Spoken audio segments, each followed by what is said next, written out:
Yeah. It's really wild to look back on and just to even say like I had cancer, it still is. I don't know if I like 100% believe it. I mean, I very much, as you see, when I retell my story, I go right back there, all the feelings. But life moves forward and keeps moving, and you have your day to day. And, you know, I have 2 young kids now, and I'm like, feel so blessed and fortunate for all of these things. And then you forget sometimes, and then it's like, oh my gosh, I had cancer, and it was only 11 years ago. Like, that wasn't that long ago. So it really stops me in my tracks a lot of times when I really think about it. And I do still think about it often. You know, I people will always say to me like, do you even think about it at all? I'm like, oh, I mean, at least probably every day. There's some sort of, no, am I crying about it every day? No. But there's something that reminds me of this, or a smell, or, you know, I mean, I think that's just kind of always embedded. Yeah. I can imagine. I mean, it's part of your journey. It helps shape where you go from here, even. Yes, absolutely. So for anyone who is on that journey right now, like walking that path, what would you say to them to help them? I mean, you've been there, you've walked the path, and you're on the other side. Yeah.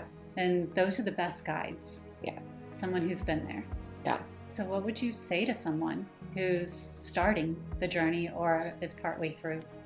I think for one, I would just say to them, like, I'm sorry you're going through this, and probably not fill it in, you know? Because I think so often people want to fill that in for you. Like, I'm so sorry, but you're so strong. You know, I'm so sorry you're going to get through this. I'm so sorry. And those things are all very true.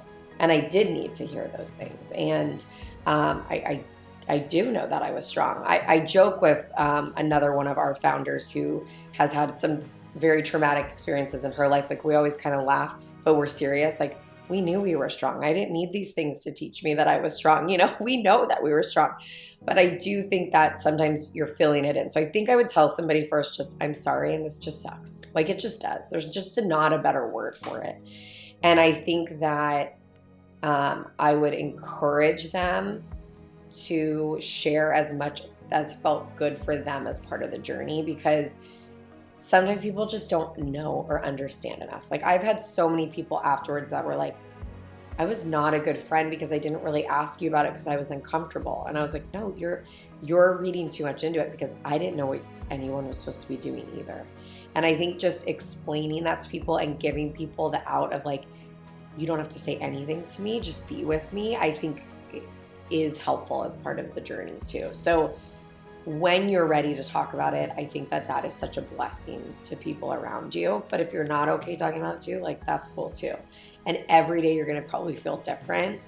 And so I think, to kind of wrap it up, my biggest advice would be ride the journey.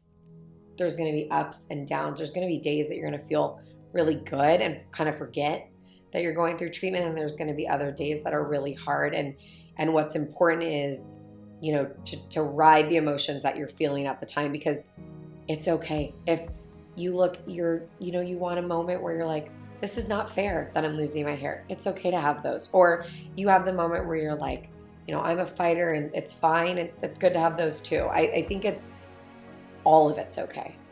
You know, there's not like one right way.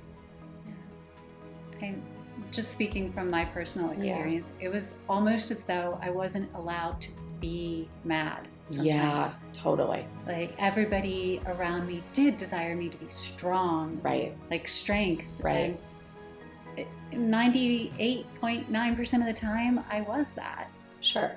But there were times when I just needed to be able to be mad. Yeah. Or sad. Right. Or scared. Right. And so that advice of being able to embrace what you feel. Yeah.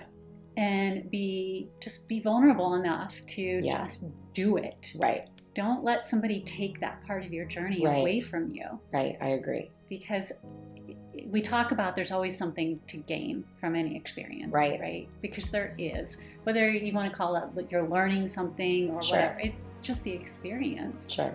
So if you take that part away from yourself, I mean, somebody else can't take it away from you. Right. You're taking it away from yourself. Right. And I did. I took it away from myself because I hid it.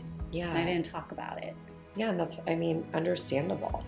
And so, yeah, don't do that. Talk about it. So, yeah. Thanks for that. Yeah. And I think something I wish, because I talked to a few people that had gone through something similar, just like getting connected. And I think that I wish I would have known how hard it is once you're done with treatment. Because I think you're in it, you're in survival mode, you're getting it done. You're like, I have 6 chemos, check. You're checking everything off the box. You're surviving. I mean, you're trying to live. And then when that ends, it just kind of all, the emotional piece kind of comes crashing down. And so after the treatment was the hardest, that those next 6 months to a year were hard.